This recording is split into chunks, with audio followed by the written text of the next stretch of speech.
My parents abandoned me at a remote gas station when I was 13. Now, 18 years later, I'm a millionaire, and they just messaged me because they're losing their house. Here is how I handled the reunion. At 13 years old, I learned two brutal truths that would end up being the structural pillars of my entire adult life. First, I love you is often just a script people recite to keep their own guilt at bay. Second, when someone shows you they are a monster, don't waste time trying to find their humanity. Just believe them. My name's Caleb. I'm 31 now, but the trauma is a time traveler. It doesn't stay in the past. I can still smell the metallic, sickly sweet scent of gasoline from that dilapidated roadside station. I can still hear the rhythmic, mocking crunch, crunch, crunch of gravel under my cheap sneakers as I watch the taillights of my life fade into the horizon.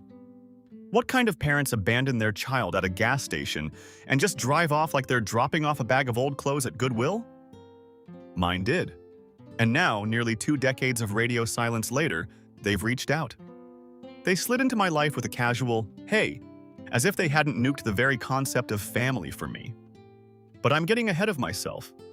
You need to understand the rot in the foundation before you can see why the whole house collapsed. I was the byproduct of 2 people who should have been legally barred from owning a houseplant, let alone raising a human being.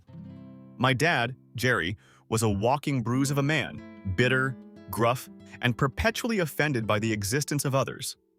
He had this warped alpha male complex where masculinity was defined by how much misery you could inflict or endure. He'd clawed his way into a middle management spot at a regional distribution company, and he wore that mediocre paycheck like a medal of honor. In Jerry's world, everything was earned through blood and sweat, but only if he was the one holding the whip. Then there was my mother, Lorraine. If Jerry was the fire, Lorraine was the frost. She was the queen of suburban optics, the friendly neighbor who always had a pristine lawn and a polite nod for the pastor at church. But behind closed doors, she was a specter. She moved through the house like a cold draft, only becoming tangible when she had a critique to offer or a disappointment to highlight. Jerry ruled with a roar, but Lorraine's silence was surgical. It could cut you deeper than any belt ever could.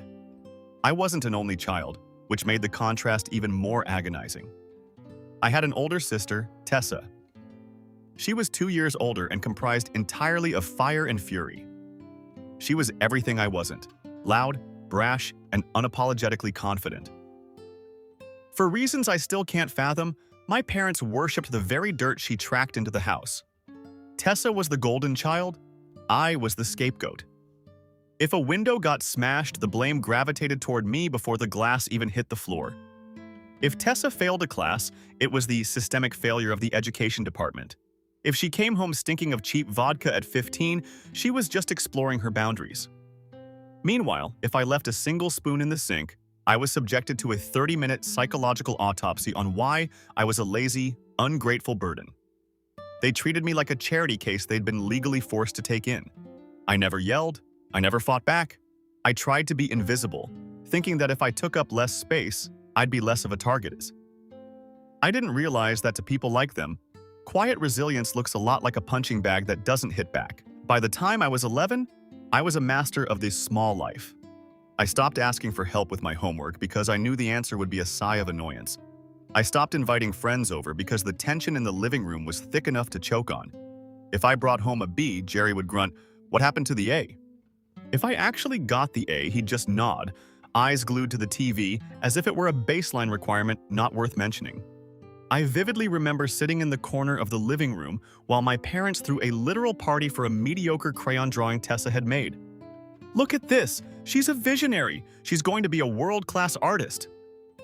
I was sitting right there, clutching my own sketchbook, filled with drawings that were technically far superior, but I kept it closed. I knew showing them would only result in a lecture about wasting time on hobbies, or a cold, "That's nice, go clean your room." The day the mask truly slipped was my 12th birthday.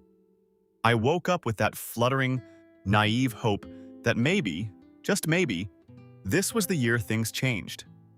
I didn't want a PlayStation or a party. I just wanted them to notice I existed. I walked downstairs into the kitchen, my heart thumping. Tessa was slumped at the table, shoveling cereal into her mouth. Dad was on the couch screaming at some sports commentator on the screen. Mom was hunched over the counter, meticulously painting her nails a shade of suburban boredom red. Nobody looked up. No happy birthday sport. No card on the table. Not even a glance. I sat there for what felt like hours, the silence ringing in my ears. I even tried to bait them. I casually mentioned that a kid in my class, Mike, had his birthday today. I waited for the spark of recognition, "Oh, that's right, happy birthday, Caleb." Nothing. Mom didn't even blow on her nails. Dad just shifted his weight and cursed at the TV. It was in that moment, staring at the back of my father's head, that I realized I wasn't part of a family. I was an extra in a movie that was only about them.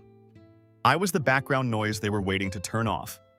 I didn't know then that a year later, they'd do exactly that, literally leaving me on the side of a highway like a piece of roadside trash. My mother didn't even look up from the blue light of her phone. She just let out this dismissive, nasal, and went back to scrolling, effectively deleting my existence from her immediate reality. That night, I didn't go to my room. I sat out on the porch, the wood grain biting into my legs, and watched the stars until my eyes burned. I was 12 years old, making silent, desperate wishes to any celestial body that would listen, begging for a different life, a different name, a different anything.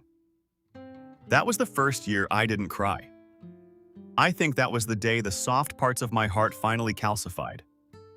I wasn't a kid anymore. I was a survivalist in my own home. By 13, the quiet neglect had evolved into active, sharpened hostility.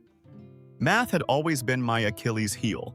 The numbers just blurred into a chaotic static that my brain couldn't decode, unlike the stories in my English books that felt like home. I failed a quiz, a big one. I walked home with that paper heavy as a lead brick in my pocket, my stomach doing agonizing somersaults. When I handed it to my father, he didn't look at the corrections or the effort. He didn't even look at me. He just gripped the paper, ripped it into jagged halves, and tossed them onto the grease-stained kitchen counter like they were literal trash. "You're useless," he muttered, his voice thick with a casual, everyday kind of cruelty. "Total dead weight. At least your sister's actually going somewhere. You? You'll be lucky if some grocery store lets you bag bread." My mom didn't flinch. She didn't offer a "he's just a boy, Jerry." She just reached for the bottle and poured herself another oversized glass of Chardonnay, her eyes vacant. Later that night, I was lying in bed, staring at the ceiling, when I heard their voices drifting up through the floorboards.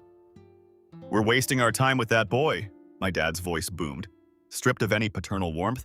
"He's just dead weight, Lorraine. A drain on resources." "I know," she sighed, the sound of a clinking glass punctuating her words. "Maybe we shouldn't have had a second kid. He's nothing like Tessa. He's just empty." I laid there paralyzed, my heart pounding against my ribs so violently I thought they might actually snap. I didn't sleep. I just stared at the shadows until they turned into the gray light of morning. After that, the forgetting started. It became a routine. The school bell would ring, the buses would roar away, and I'd be left sitting on the sun-bleached curb, hugging my backpack like a shield. 1 hour, 2 hours. I'd watch the janitors lock the gates and the sun dip below the tree line. Eventually, I'd just give up and start the 3-mile trek home, my feet blistering in cheap shoes. When I finally asked my dad why nobody came, he didn't even look away from the TV. "You've got legs, don't you? Use them. Stop being a victim." That was the end of the conversation. I became a ghost with a pulse, drifting through the hallways of my own life, invisible and unmoored. And then came the day that changed everything. It was the peak of summer, right after I turned 13. Tessa was being shipped off to some elite, expensive soccer camp, and for some reason, my parents told me we were taking a family road trip. Just the three of us. No distractions. I was confused, but a small, pathetic part of me, the part that hadn't hardened yet, felt a spark of hope. Maybe they want to fix this, I thought. Maybe this is the turning point. I packed my bag with obsessive care. 2 shirts, my sketchbook, and a dog-eared fantasy novel. We hit the road at dawn. The atmosphere in the car was suffocating. The radio was dead, and the only sound was the hum of tires on asphalt. My dad drove with a white-knuckled grip, and my mom stared out the passenger window as if she were counting every blade of grass we passed. 2 hours in, we pulled off into a godforsaken, dingy gas station in the absolute middle of nowhere. It was the kind of place that looked like it belonged in a horror movie. Cracked pavement, rusted pumps, and a single flickering fluorescent light buzzing above the entrance. "Go inside and grab a snack or something," my dad said, his voice eerily flat. "We need to fill up and use the restroom." I nodded, eager to escape the tension of the cabin. But as the glass door clicked shut behind me and I stepped into the stale, air-conditioned gloom of the mini-mart, a cold shiver raced down my spine. A weird tightness seized my chest. I lingered by the dusty shelves, picking out a granola bar I didn't even want, just trying to be quick. When I pushed back through those double doors 5 minutes later, the world stopped. The car was gone. The space where our SUV had been idling was empty, save for a few dark oil spots on the concrete. I stood there, clutching my granola bar, waiting for them to pull around the corner. "It's a joke," I told myself. A twisted, tough love, Jerry joke. I checked the back of the building. Nothing. I checked the side lot. Empty. I waited. 5 minutes. 30. An hour. The heat shimmered off the asphalt, and the silence of the desert began to swallow me whole. I walked inside and asked the cashier, a guy who looked like he'd given up on life a decade ago, if he'd seen where the silver SUV went. He didn't even look up from his tabloid. "Didn't see nothing, kid. People come, people go." I didn't have a phone. They told me I wasn't responsible enough, for one. My backpack had $3, a change of socks, and a half-filled plastic water bottle. That was my entire inheritance. I sat on that curb until the sun vanished and the desert chill began to bite through my thin hoodie. No one came back. No tires screeched in regret. I eventually crawled into a shallow, sandy ditch behind the station, curling into a ball to keep my body heat from escaping. I didn't sleep. I just listened to the wind and the occasional roar of a semi-truck passing by, never stopping. I kept telling myself it was a mistake, that they'd realize I wasn't in the back seat and pull a U-turn. But deep down in that hardened part of my soul, I knew. I wasn't lost. I wasn't forgotten. I was discarded. I spent 18 years rebuilding myself from that ditch. I clawed my way through the foster system, worked 3 jobs to put myself through school, and built a life where family was a word I defined for myself. I hadn't thought of them in years, or at least I'd pushed the memory so far down it couldn't breathe. And then, 18 years later, my phone buzzed. A private message on social media. Out of nowhere. No apology, no explanation for why they left a child to die in the dirt, just 4 words that felt like a slap in the face. "Hey Caleb, it's Mom." I didn't answer. I couldn't. I just sat in my office staring at those 4 words until they blurred into meaningless shapes. They wanted back in, like I hadn't spent a lifetime mourning parents who were still breathing, like they didn't treat me like dead weight and drop me at a gas station like a bag of trash. "Hey Caleb," as if the last 18 years had just been a long trip to the grocery store. I hadn't seen that specific string of letters in over a decade. Her name, the name of the woman who birthed me, had been a ghost I'd successfully exorcised, buried deep under layers of scar tissue and a life built from scratch. Not since I'd scrubbed the cold, hollow echo of her voice from my psyche. Yet there it was, glowing on my screen, making my hands tremble with a kinetic energy I couldn't control.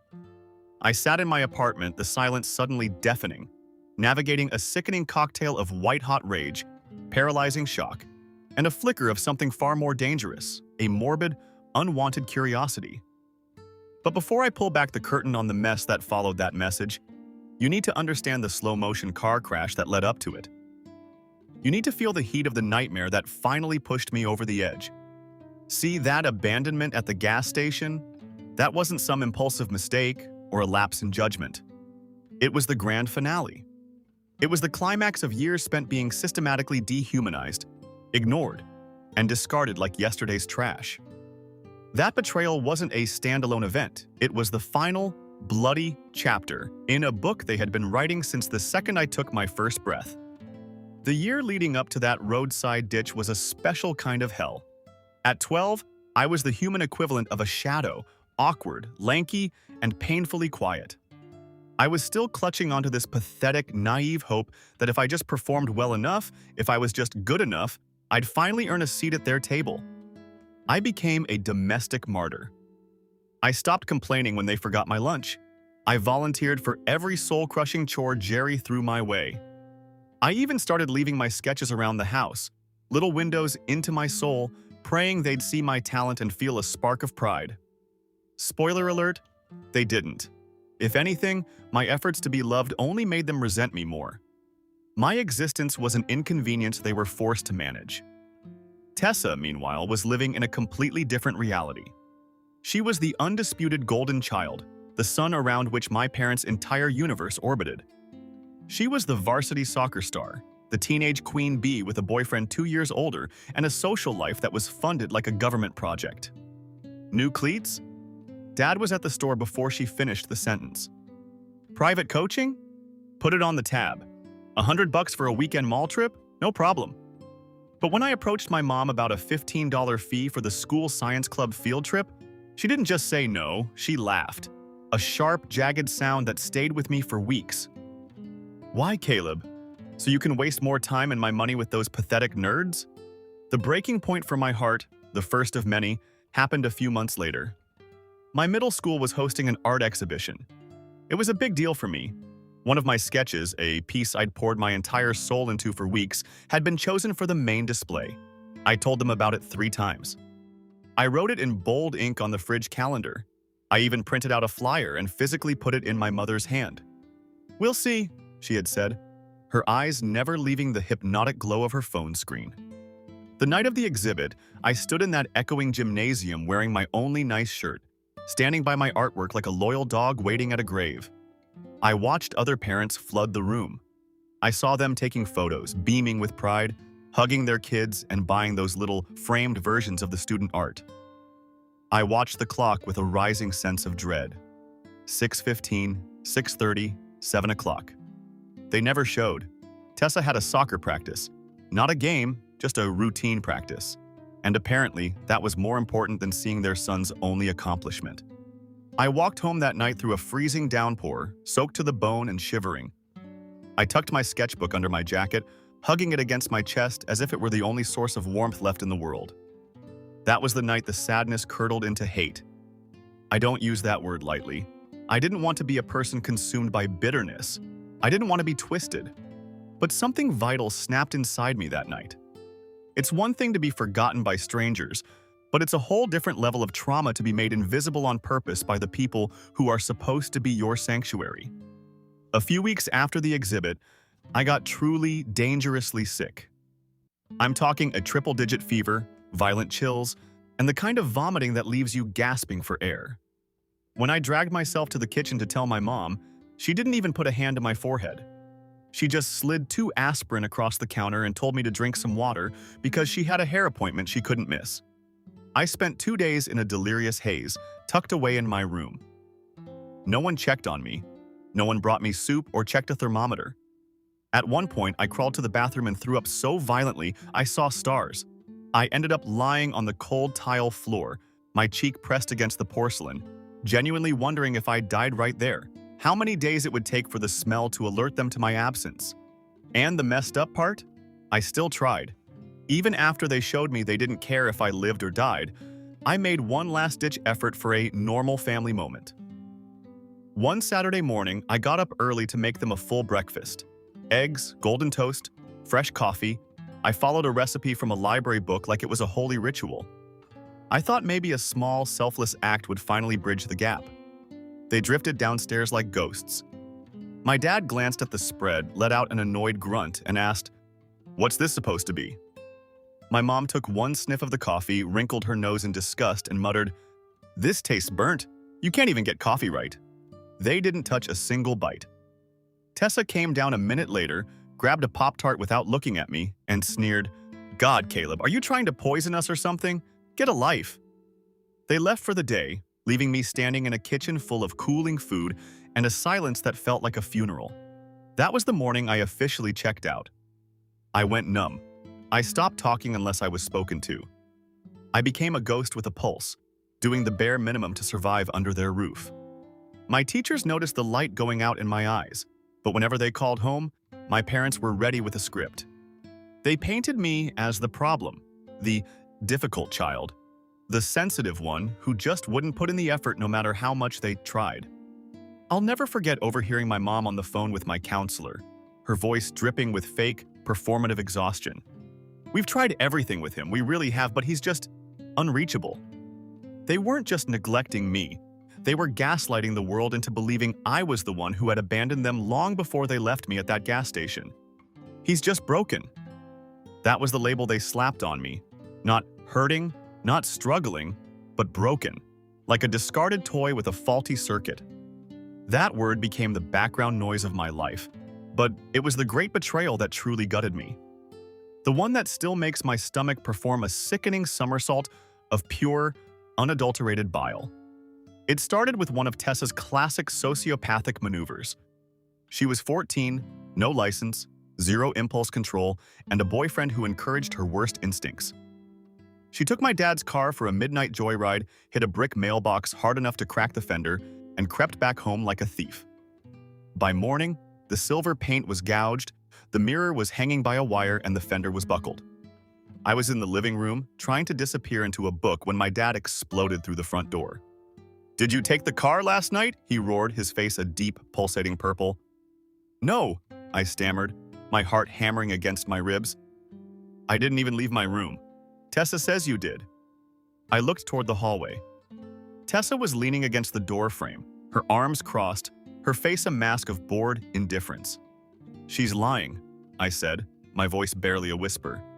"She said she saw you sneaking out," my dad barked, closing the distance between us. "She said you've been acting weird lately. Don't you dare lie to me, boy." I stood up, hands shaking. "I didn't, I swear. You can check my room. Tessa just shrugged, a masterclass in casual cruelty. "I just thought you should know, Dad. He's been getting into stuff. I even saw him with your spare keys once." That was the match in the powder keg. My dad lunged, grabbing me by the collar and slamming me against the wall. He didn't hit me. He was too smart to leave marks that the friendly neighbors might see. But the raw, vibrating hatred in his eyes was enough to terrify me. "You think you can just do whatever you want and lie about it in my house?" My mom appeared behind him, her arms folded, her expression as cold and stagnant as a frozen pond. "We don't need this behavior, Jerry. Not when we're already dealing with enough with work. Maybe it's time he actually learns what consequences are." They grounded me for a month. They took my books, my sketch pad, my only tethers to sanity, and left me in a bare room. Then came the true humiliation. My mother sat me down and dictated a letter of apology that I was forced to write. I had to pen lines about how I had endangered the family and shattered their trust. I sobbed while I wrote it, not because of the punishment, but because I realized that my parents didn't care about the truth. They had looked into the eyes of their two children and consciously chosen the lie because it was easier than admitting their golden child was flawed. That was the first time I planned to run. There was a clearing in the woods behind our neighborhood, a quiet patch of dirt where the suburban noise faded away. I packed a bag with a flashlight and some granola bars. I sat in that clearing for hours, staring at the stars, trying to summon the courage to keep walking. But I didn't. I wasn't scared of the dark or the coyotes. I was paralyzed by the bone-deep terror that if I left, no one would even come looking. I crawled back home like a beaten dog. And not long after, the gas station happened. I think they knew I was done. I think they saw the last flickering spark of the sun they hated go out in my eyes. Maybe they didn't want to deal with the hollowed-out husk they'd created. Maybe they decided to just cut their losses and delete the mistake. They dropped me off like a broken appliance at the dump and drove away into the sunset. No, I'm sorry. Just the crunch of gravel and the fading hum of a motor. Now, 18 years later, after a lifetime of silence, after I clawed my way out of the foster system and built a career and a soul of my own, my mother slides into my DMs. "Hey Caleb, it's Mom." Just like that, no capital letters for the gravity of the situation, no acknowledgement of the decade-plus of trauma. Just a casual, entitled, "Hey," as if she were texting a friend she'd missed at brunch. It's the sheer audacity, the belief that she can just knock on the door of my life and I'll swing it wide open. I haven't replied. I can't. My brain is stuck on a loop. Why now? What do they want? Is someone sick? Do they need money? Or are they just bored and looking for a new way to break me? When I say I vanished after that gas station, I mean it in the most literal sense. There were no Amber Alerts, no tearful press conferences, No grainy photos of a missing 13-year-old on the evening news. Why? Because no one reported me missing. I wasn't kidnapped. I was discarded. If a stranger had seen me that first night, scrawny, dazed, sitting on the curb with a half-empty water bottle, they would have seen a runaway. But I didn't run. I was pushed. I didn't sleep that first night in the ditch. The tall grass scratched my face, and the ground was littered with rusted cans and old cigarette butts. I laid there listening to the world move on without me, realizing that to my family, I wasn't even worth a police report at. I was just gone. And now she wants to say, hey? The broken kid is gone, Mom. You killed him 18 years ago. So who exactly are you texting? I curled up in that ditch because it was the only place on earth where I could be truly out of sight. A discarded ghost in a world that had clearly decided I was surplus to requirements. I didn't cry. I didn't scream. My throat felt like it had been lined with concrete, and my eyes were dry as the desert air. I just lay there staring at the cold, indifferent moon. My arms wrapped around my backpack so tightly my knuckles turned white, as if that cheap nylon bag could shield me from a world that had just bared its teeth. I kept replaying the last few hours on a loop in my head. Every flick of my father's eyes to the rearview mirror, every calculated silence from my mother, every mile of asphalt that had put distance between me and the people who were supposed to be my home. The worst part? It didn't even surprise me. The betrayal felt inevitable, like the final note of a long, depressing song. By morning, the dew had soaked through my hoodie, and the grim reality settled into my bones. They weren't coming back. There was no, oops, we forgot him moment. There was only the empty road. I waited until the gas station opened, the bell above the door chiming with a cheerful irony that made my skin crawl. The clerk, a wiry old man with a beard that looked like a bird's nest and eyes full of deep-seated suspicion, watched me like I was a shoplifter. I bought a bottle of lukewarm water with my last $2, my hands shaking as I handed him the crumpled bills. "Where's your folks, kid?" he grumbled, leaning over the counter. I looked him dead in the eye and let out a practiced lie. "They're on their way. Car trouble a few miles back." He just shrugged, disinterested, and went back to his newspaper. He didn't care. No one did. I wandered after that. For weeks, I just walked. I had no plan, no destination, just the mechanical rhythm of putting one foot in front of the other. My life became a series of survival tactics. Sometimes I'd find a suburban park and curl up under the plastic slide, the scent of mulch and recycled rubber my only comfort. Sometimes I'd be forced to dig through dumpsters behind grocery stores, praying for a bruised apple or a sleeve of stale bread that wasn't yet green with mold. I learned to seek out churches, not for the sermons, but for the water fountains and the occasional plate of cookies left over from a vestry meeting. I showered in public restrooms, using hand soap that smelled like industrial cherries, and used my backpack as a pillow on hard concrete floors. I was 13 years old, a literal child, and I was utterly, terrifyingly alone. I honestly thought I'd die that way, a nameless statistic in a dusty ditch. But life is funny. Sometimes when everything is stripped away and you're standing at the jagged edge of nothingness, something strange and fragile starts to take root in the cracks. Hope. It didn't come in a flash of light. It came in tiny, quiet moments. It was the woman at the bus stop who handed me half a ham sandwich and looked away so I could eat it without shame. It was the librarian who let me hide in the back stacks and read for 6 hours straight without shooing me out into the rain. It was the janitor who forgot to lock the gym door during a thunderstorm so I could sleep on the bleachers. No one tried to save me in the traditional sense, but they reminded me that the world wasn't entirely made of Jerry and Lorraine. Eventually, I drifted into a small town about 40 miles from the abandonment site. It was a quiet place, surrounded by endless cornfields, where the air tasted like dust and diesel. I tried to stay in the shadows, but I eventually caught the eye of a man named Don. Don ran a local mechanic shop, a cavernous, grease-stained sanctuary that smelled of old oil and burnt rubber.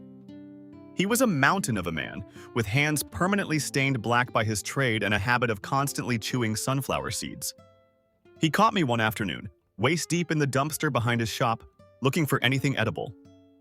I froze, my heart leaping into my throat, expecting the usual yelling or a call to the cops. Instead, he just tilted his head, spit a seed shell onto the gravel, and rumbled, "You hungry, kid?" I nodded, unable to find my voice. He didn't ask for a backstory. He didn't ask for my name. He just handed me a half-eaten hoagie and a cold bottle of orange soda. I sat behind the shop and ate with a ferocity that must have been painful to watch. When I was done, he stepped out of the bay, wiping his hands on a rag. "You got somewhere to be?" he asked. I shook my head. "All right then," he said, his voice flat but not unkind. "You sweep the shop, you get lunch, every day. Deal?" That was the beginning of my new life. Don wasn't a talker, which suited me perfectly. For months, I was the shop's shadow. I swept the floors until they shone, emptied the bins of jagged metal, and scrubbed oil spills off the concrete. In return, I got a daily meal and enough leftovers to keep the hunger pains at bay. I never told him where I spent my nights, but Don was sharper than he looked. One evening, as I was slipping toward the alleyway on Mill Street, he blocked my path. "You're sleeping in that alley, aren't you?" I bristled, my flight-or-fight response screaming. "I'm fine," I muttered, backing away. "Didn't say you weren't," he replied, leaning against the doorframe. "But I got a cot in the office. No one's using it. It's got a lock on the inside. Up to you." I didn't answer that night, but the next evening the cold wind drove me to his door. I ended up staying in that office for over a year. Don never pried. He never asked why a 13-year-old was living like a stray dog. Instead, he gave me a trade. He taught me the language of machines, how to change oil, how to rotate tires, and how to listen to the specific rhythmic heartbeat of a healthy engine. I was a natural. My hands were small enough to reach the bolts the grown men struggled with, and my brain treated every broken motor like a puzzle that needed solving. For the first time in my life, I wasn't dead weight. I wasn't broken. I was useful. I was capable. When I turned 15, Don didn't give me a cake. He handed me a clipboard. "You're taking inventory now. Keep track of the supplies. Don't let the distributors screw us. Think you can handle it?" I nodded, feeling a lump in my throat that had nothing to do with sadness. A few weeks later, he handed me a key to the shop. By 16, he'd used his connections to get me a forged ID. Just a basic card with a fake name and a birth date that made me look older, but it was a golden ticket. It meant I could buy groceries without being stared at on. It meant I could exist in the light. He knew someone who knew someone, and I didn't ask questions. I just took the card, looked at the stranger's face on the plastic, and realized I had finally successfully buried Caleb the scapegoat. And now, after all that, after the ditch, the hunger, the grease, and the silence, my mother thinks a 4-word text message is going to bridge the 18-year canyon she dug between us. She has no idea who I am. She's texting a ghost, and the man I've become has no intention of haunting her. He just wants her to stay dead. Would you like me to continue with how I finally decided to respond to her message? By 17, I wasn't just a shop hand anymore. I was effectively the general manager. When Don took a day off to rest his aching knees, I ran the floor with a precision that bordered on obsession. But more than the steady meals, more than the roof over my head, or the trade in my hands, Don gave me something I hadn't possessed since the day I was born. Genuine, unadulterated trust. He didn't coddle at me. He didn't treat me like some pathetic charity case or a broken boy. He simply saw me for exactly who I was, and for the first time in my life, that was enough. Eventually, I decided to fix the holes in my education. The local community center offered night classes for a GED, and I'd been saving my meager wages to pay for it. One morning, I opened my toolbox to find a receipt for the full tuition already tucked into the top tray. Don had covered it without saying a word. I remember holding that slip of thermal paper, my heart thumping against my ribs, as the weight of it hit me. Someone actually believed I was an investment worth making. From there, the momentum was unstoppable. I applied to a vocational school, mastered advanced diagnostics, and dove headfirst into business management. By 20, I was managing Don's shop full-time. He was getting older, his hands starting to betray him with a permanent tremor, and the smell of grease seemed to tire him out more than it used to. One afternoon, after we closed up, he just dropped a heavy ring of keys into my palm. "Place is yours if you want it, Caleb," he rumbled, spitting a sunflower seed into the gravel. "I've seen the way you run this floor. You're better at it than I ever was." I stood there, paralyzed by the weight of the metal in my hand. You're just giving it to me?" Not giving, he corrected, his voice stern. You earned it. Every damn cent. My kids have their own lives in the city, and this shop needs someone who loves it. Someone who understands what it feels like to start from absolutely nothing. I took it. I rebranded it Second Chance Auto because that's exactly what it represented for me, and what I wanted it to be for the community. I started a program hiring teens who were aging out of the foster system, runaways, and kids who looked exactly like the ghost I used to be. I taught them how to rebuild a transmission and how to rebuild their self-respect. I gave them a place to sleep in the back office if things got hairy at home. I made sure they knew with absolute certainty that someone believed in them.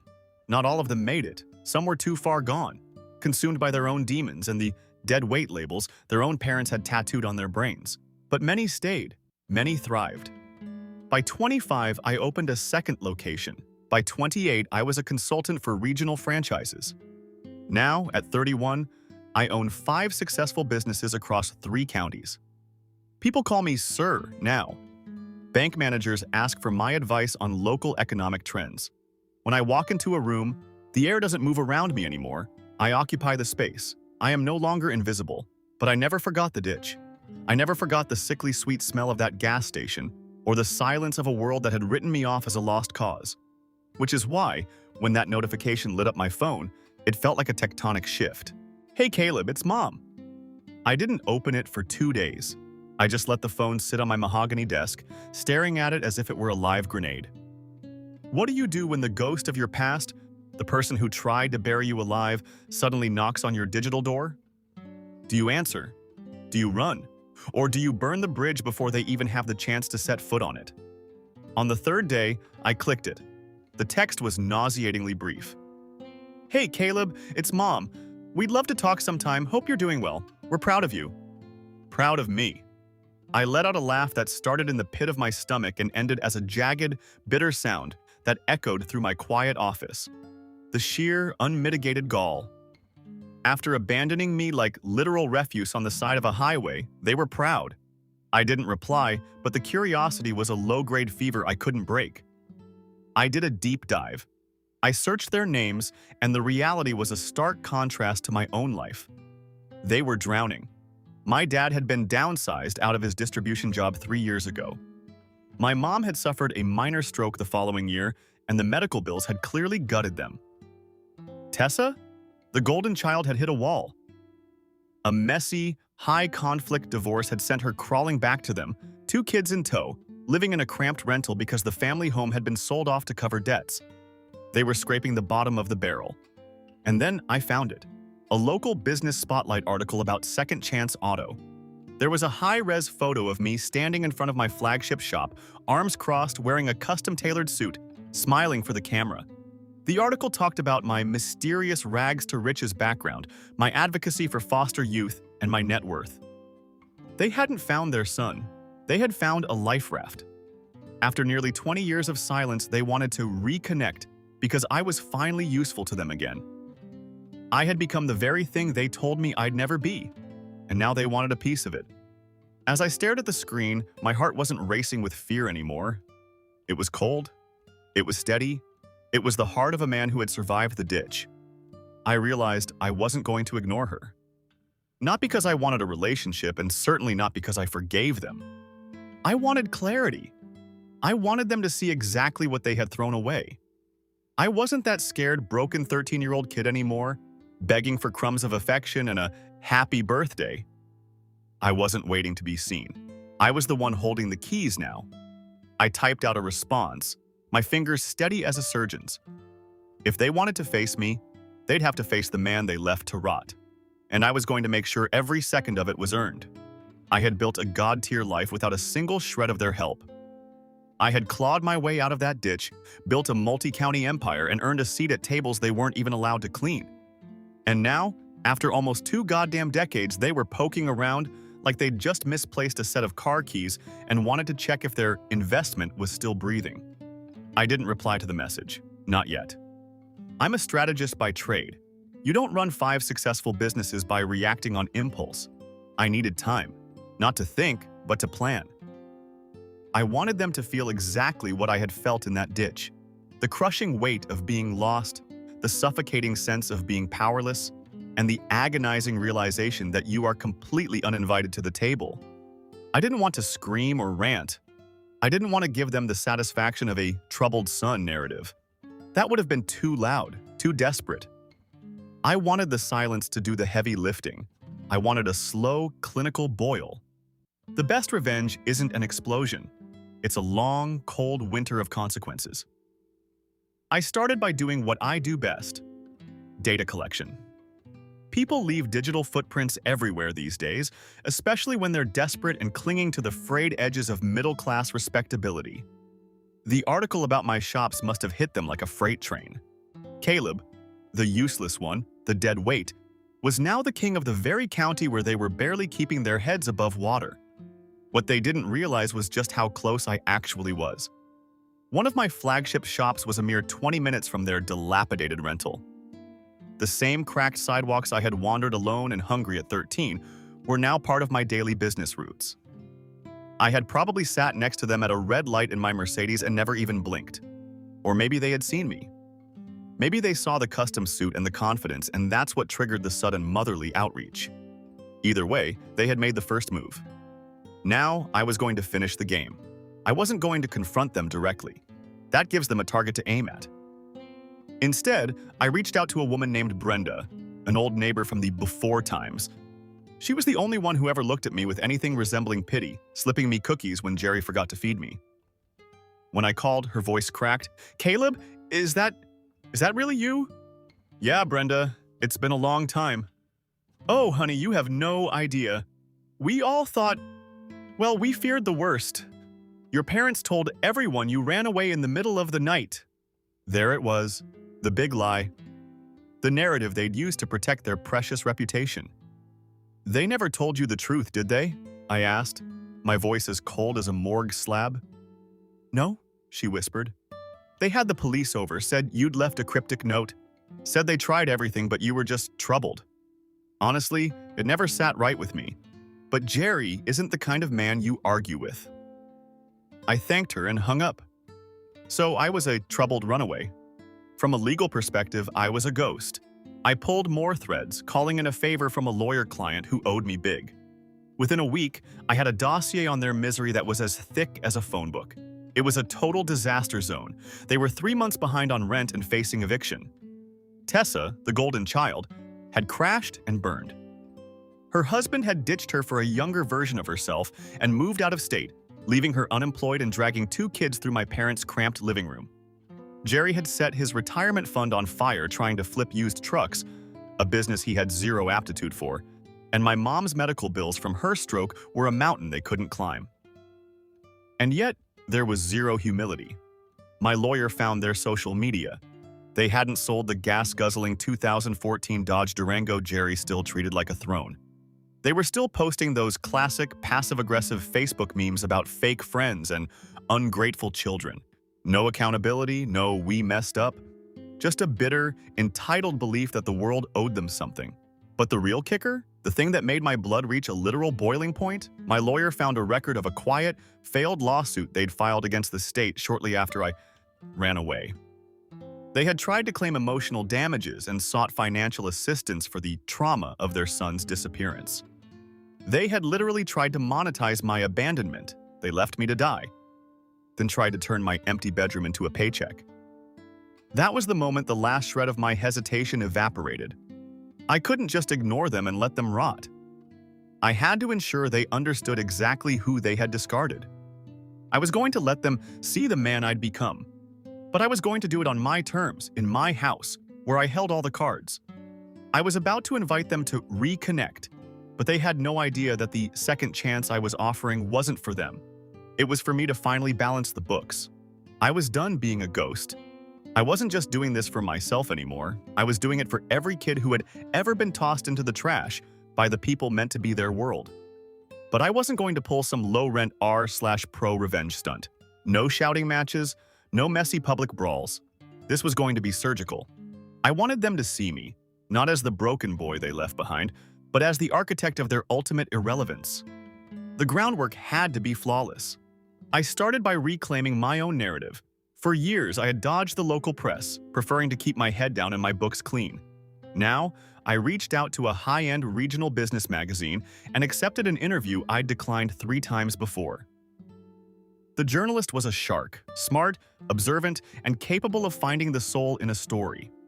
I gave her the broad strokes: the abandonment at 13, the years of literal hunger, the grit it took to build an empire from a single toolbox. I didn't name Jerry and Lorraine. I didn't have to. The vacuum where a family should have been was a deafening scream on the page. The article was a masterpiece. It hit the stands like a localized earthquake. I watched it circulate through the country clubs and boardrooms, the exact circles my father used to orbit while he was still pretending to be a big shot. 1 week later, my phone buzzed with a message from a new number. "Hey, Caleb, it's Tessa. I saw the article. We should talk." I stared at the screen until the light dimmed. Tessa, the golden child, the girl who had literally framed her little brother for a crime she committed and watched, with cold eyes, as I was hauled off to a mental and physical slaughterhouse. She didn't want to talk because she missed me. She wanted to talk because the dead weight was suddenly a millionaire. "Not today, sis." I contacted Brenda again. "Brenda, I need you to do something. Is the church still doing those community outreach nights, the ones for local leaders?" When she confirmed they were, I told her I was funding the next one through one of my holding companies. I told her to send a personal invitation to Jerry, Lorraine, and Tessa. "Tell them it's an exclusive night of inspiration and resilience from the county's top entrepreneurs. Make sure they know there's a VIP reception." I booked the community center and spent a small fortune on the aesthetics. Dim lighting, professional stage, high-end catering, the works. I invited 3 other speakers, legitimate heavy hitters I'd mentored or partnered with, all of whom had stories of overcoming the odds. But the keynote? That was mine. I personally looked over the seating chart. I placed them in the second row, dead center. Close enough that they'd have to see every line of my face, but far enough away that they couldn't escape without stumbling over 20 people and making a scene. But I needed to see their cards first. I got a burner phone and sent a text to Tessa's number. "Hi, this is Caleb. I saw your message. Not sure I'm ready to talk yet. How's Mom?"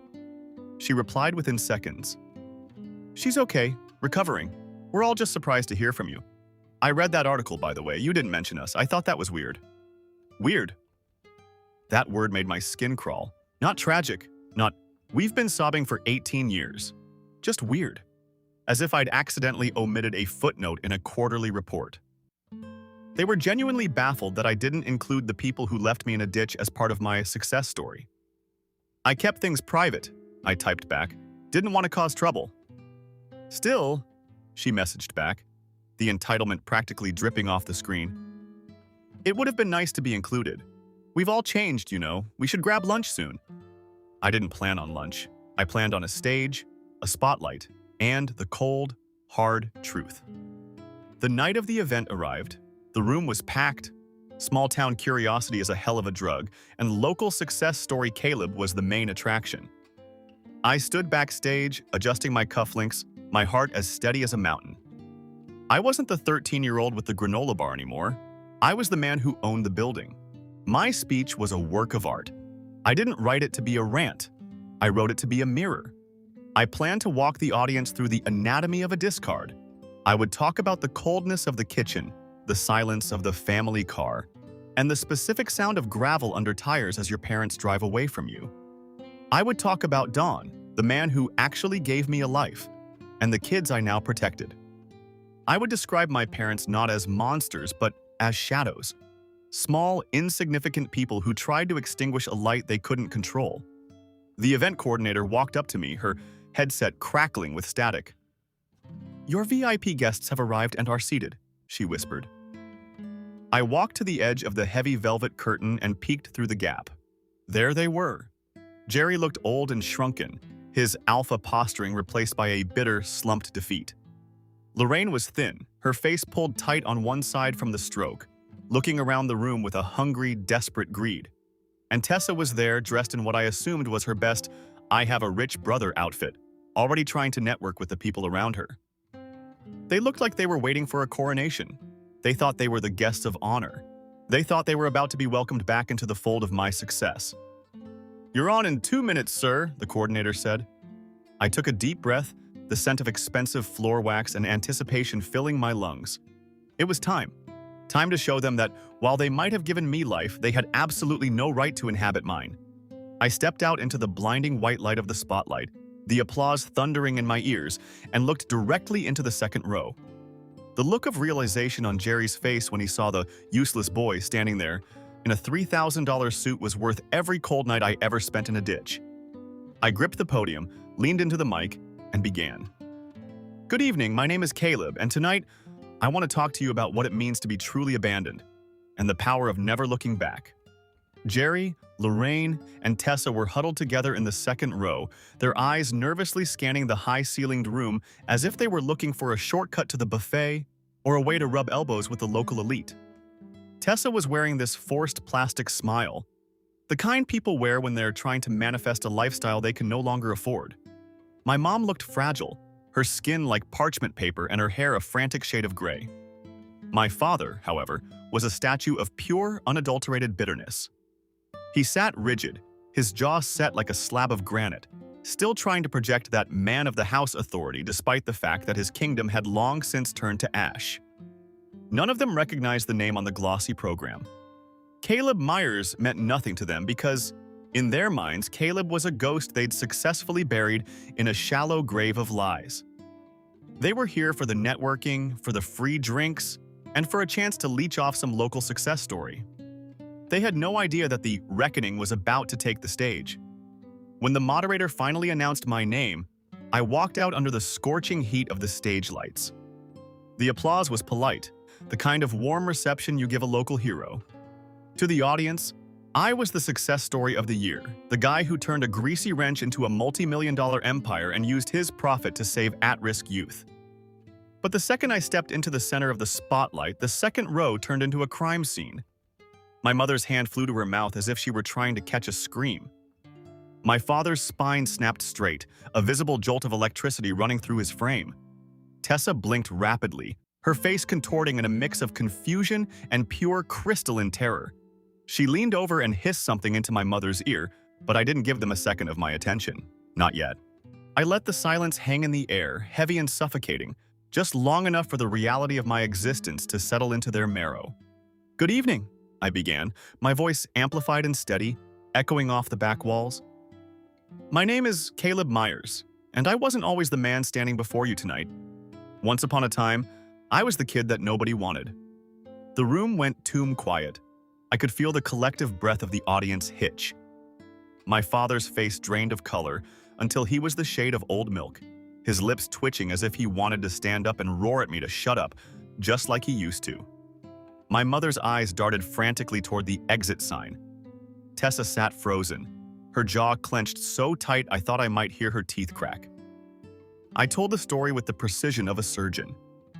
I didn't go into the gory details of every bruise or every hungry night, but I gave them enough. I described the feeling of being 13 years old and realizing that family was just a word used by people who didn't want to admit they were monsters. I learned that love isn't always permanent, I told the crowd, my gaze finally drifting to the second row. I learned that sometimes the people who are biologically mandated to protect you are the very ones who teach you the meaning of fear. I was left with nothing. No home, no money, and no one waiting for me on the other side of a dusty gas station parking lot. I watched my mother's shoulders begin to tremble. I watched my father's hands grip the armrests of his chair until his knuckles turned white. The crowd was spellbound, unaware that I was essentially performing a public autopsy on the three people sitting 10 feet away from me. "But I didn't die in that ditch," I continued, my voice gaining a sharper edge. "A stranger gave me a broom, a sandwich, and a chance. That was all it took, because when your own flesh and blood discards you like trash, you learn very quickly that family is something you build, not something you're born into." Applause rippled through the hall, starting as a murmur and growing into a roar. A few people stood up. My mother's eyes were glistening with performative tears, the kind she used to win sympathy from the neighbors. My father remained locked in his stone-faced arrogance. Tessa was frantically tapping away at her phone, likely trying to figure out how to spin this or delete her past. "Thank you," I said, leaning into the microphone for the final blow. "I'd like to dedicate this night to the families who take in the kids they didn't make, but choose to love anyway. Because blood might be thicker than water, but it's also a hell of a lot easier to spill. The audience erupted. It was a standing ovation, a sea of people celebrating my resilience, completely oblivious to the quiet war of attrition happening in the second row. Afterward, I stayed near the stage. I shook hands, took photos, and played the part of the gracious host. Then, as the crowd thinned, I saw them approaching. Jerry led the way, still trying to walk with that puffed-out chest, still pretending he wasn't drowning in his own failures. He waited until the last donor walked away before stepping into my personal space. "So," he said flatly, his voice gravelly and devoid of warmth, "you're alive." It wasn't a question. It wasn't a relief. It was an accusation. He looked older, smaller, his arrogance now just a thin veneer over a crumbling foundation. My mother hovered behind him, her face a mask of exhaustion and manufactured grief. Tessa stood to the side, her arms folded defensively, looking at me with a mix of envy and spite. "Been a long time, Jerry," I said, my voice as level as a horizon. My father gave a short, humorless bark of a laugh. "You could have told us you were okay. You could have reached out. Do you have any idea what we went through?" "I could ask you the same thing," I replied, "but I think we both know the answer. I was dead weight, remember? Just a broken kid who wasn't worth the effort." He flinched. It was subtle, but I caught it. The memory of his own words was finally starting to burn. My mother stepped forward, her voice trembling. "We made mistakes, Caleb. We were scared. We were under so much stress. We didn't know what to do when you ran off." I cut her off with a look that could have flash-frozen a lake. "I didn't run off, Lorraine, and we both know it." She froze mid-sentence, her mouth hanging open. "I remember exactly what happened," I said, leaning in so only the three of them could hear. "I remember the gas station. I remember the sound of the car driving away. And I remember the 18 years of silence that followed. You didn't lose a son. You threw one away. And now that the trash turned into gold, you want a seat at the table? The kitchen is closed. You stopped at a godforsaken gas station and told me to grab a snack," I said, my voice cutting through the air with the precision of a scalpel. "And when I pushed those double doors back open, you were gone. The car was gone. My life was gone." My mother's eyes filled instantly, that practiced watery shimmer she used to use whenever she wanted to escape a conversation. "Caleb, please. Your father thought—" "Don't," I said softly, but the weight of the word was enough to make her flinch. "Don't you dare try to rewrite the script now. You didn't think anything. You drove away. You left a 13-year-old in the dirt like a bag of roadside trash." A long, suffocating silence followed. The air between us was thick with 20 years of rot, the smell of old lies and unwashed guilt. I could feel my heartbeat. It was steady, rhythmic, almost clinical. This wasn't the frantic thumping of a victim. It was the calm pulse of a man in total control of the room. Finally, Tessa found her voice, though it was higher and more desperate than usual. "Look, we all made choices we regret, okay? Things were complicated back then. The stress, the money. But that was a long time ago, Caleb. We just wanted to reconnect. Mom's been sick, Dad's been broke," I finished for her. Her mouth snapped shut so hard I heard her teeth click. I smiled faintly, though there was no warmth in it. "I know about the eviction notice. I know Jerry lost the distribution job. I know about the lawsuit you tried to milk for trauma money, and I know about the sympathy act you've been running on the neighbors for 2 decades. I know everything." My father's face turned a violent shade of maroon. The old Jerry was trying to claw his way out. "You've been digging into our lives? Spying on us?" I needed to understand the character of the people who were suddenly sliding into my DMs after 18 years of radio silence, I replied, crossing my arms. "I think after nearly 2 decades in a ditch, I'm entitled to a little due diligence." He stepped closer, trying to use his height to intimidate me, his voice dropping to a low, menacing growl. "You think you're better than us now? Just because you got lucky? Because some fool took pity on you and gave you a handout?" I didn't move an inch. I didn't even blink. "No, Dad. I don't think I'm better. I know I'm free. There's a difference." The silence that followed was as sharp as broken glass. I leaned in, my voice dropping to a whisper that carried more power than any shout he'd ever leveled at me. "You called me useless. You called me dead weight. And then you left me to die. But look at me, Jerry. I built an empire while you were busy burning yours to the ground. Everything you could have been proud of, I did it in spite of you. And now you're standing here, hat in hand, because you need something. So tell me, what do you want?" He couldn't answer. His pride was a physical weight, choking him. It was my mother who broke.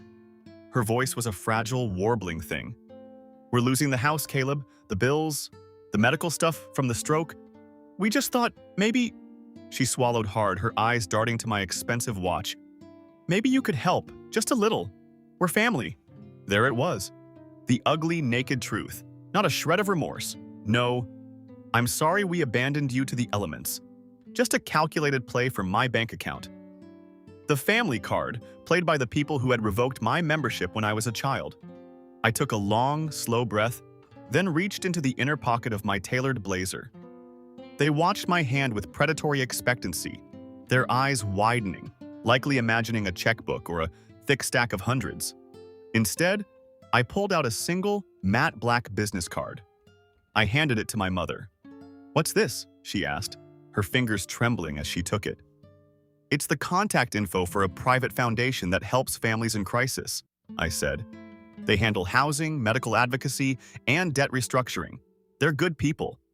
They have one rule, though. They don't help people who abandon children." Her hands shook so violently the card fluttered. She read the name at the bottom. You started this," she whispered. "I fund it," I replied. "But I don't run the board. They decide who is worthy of a second chance based on merit and character. I've already sent them your file. I wouldn't hold my breath if I were you." She looked up at me, her face crumbling. "Please, we're your family." "No," I said, my voice as final as a closing door. "You're my origin story. You're the reason I know how to survive a desert, but you aren't my family. Family is a title you earn, and you forfeited yours at a Shell station in 2008. Tessa's composure finally shattered. "You can't seriously think this fixes anything? You humiliated us out there. People are going to talk, Caleb. They're going to know what you did." I met her gaze with a terrifying calmness. "Good. Maybe they'll finally know who you really are. The truth is a hell of a drug, isn't it, Tessa? It's not weird anymore, is it? It's just real." She took a step forward, pointing a shaking, manicured finger at my chest. "You think you're punishing us, but you're just showing everyone how heartless you've become. You're just like him." I smiled faintly. "Heartless? No, just precise. I learned from the best, didn't I?" I turned to my father, who hadn't moved a muscle. He looked like a man watching his own execution. "You once said I'd be lucky to bag groceries, Jerry. You were wrong. I'm the one who signs the paychecks for 500 people. But hey, I'm a man of my word. If you're ever truly desperate, come by the shop on 5th. If you can be honest, for 5 minutes, I might hire you to sweep the grease off the floors. Call it closure." He didn't speak. He didn't even blink. His mouth opened, a dry, hollow sound escaping, then shut again. The look in his eyes wasn't anger anymore. It was a cold, paralyzing fear. He realized the power dynamic had shifted so completely that he was now the dead weight in the room. I didn't wait for a rebuttal. I turned my back on them, the ultimate insult to a man like Jerry, and walked out the side exit into the cool night air. Every breath I took felt 5 pounds lighter. But revenge on Reddit isn't just a single moment, it's a ripple effect. By the next morning, the inspiration night had hit social media. Between the local business tags and the church's live stream, the town began connecting the dots with ruthless efficiency. Small-town gossip spreads faster than gasoline on dry pavement. I didn't have to say a word. The whispers did the work for me. Wasn't that his parents in the second row? Wait, didn't they tell everyone he ran away? I heard they left him at a gas station. By the end of the week, the Myers name was radioactive. Jerry's old alpha buddies stopped taking his calls at the local diner. My mother's church group quietly removed her from the prayer chain. And the final nail? Tessa's ex-husband caught wind of the recording of her screaming at me afterward.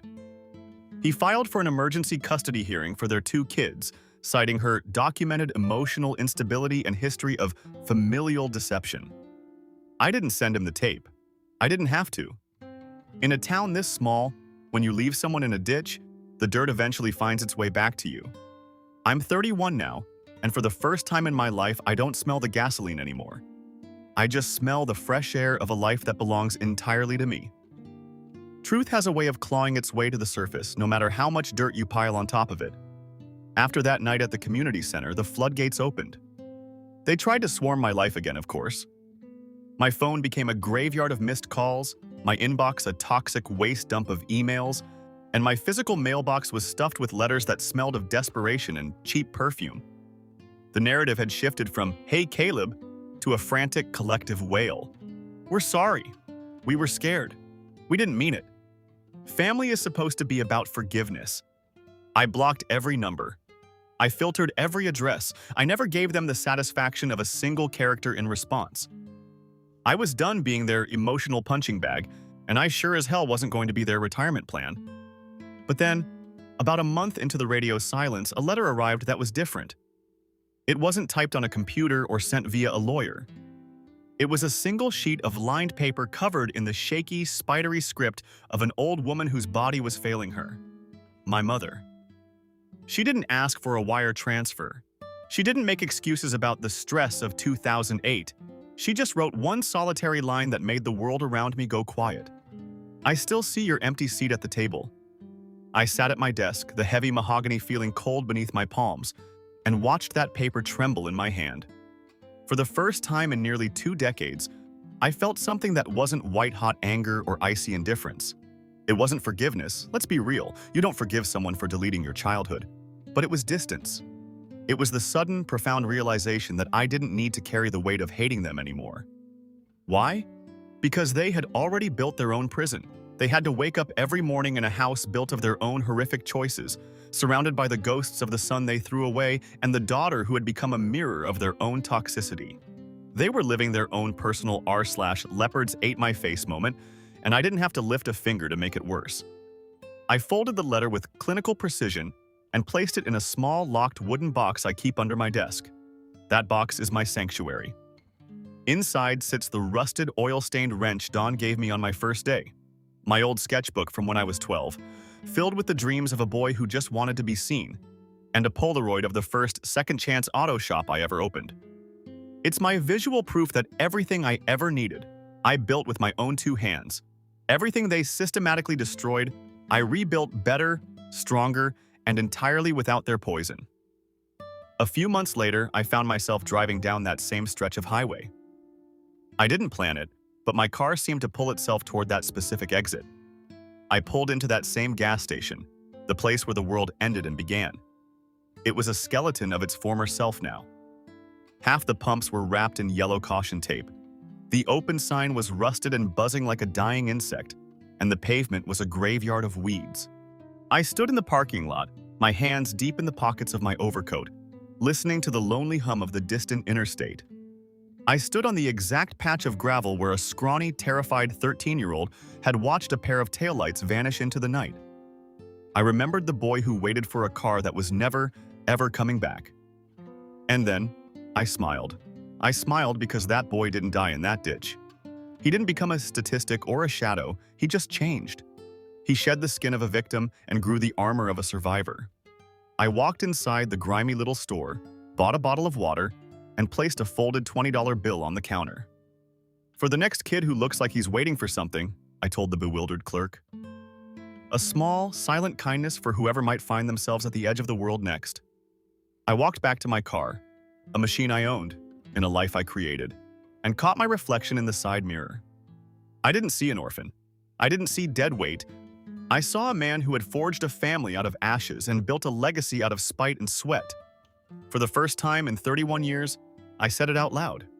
The words were soft, barely a whisper against the wind, but they were the most certain things I'd ever spoken. I made it. I shifted into gear and drove away, watching the rusted sign disappear in the rearview mirror. I left the past exactly where it belonged, in the dust, behind me, and completely out of gas. Thank you for staying with me until the end. I'd love to hear your thoughts on this in the comments. Don't forget to like this video and subscribe for my channel. Your support means everything. See you in the next one.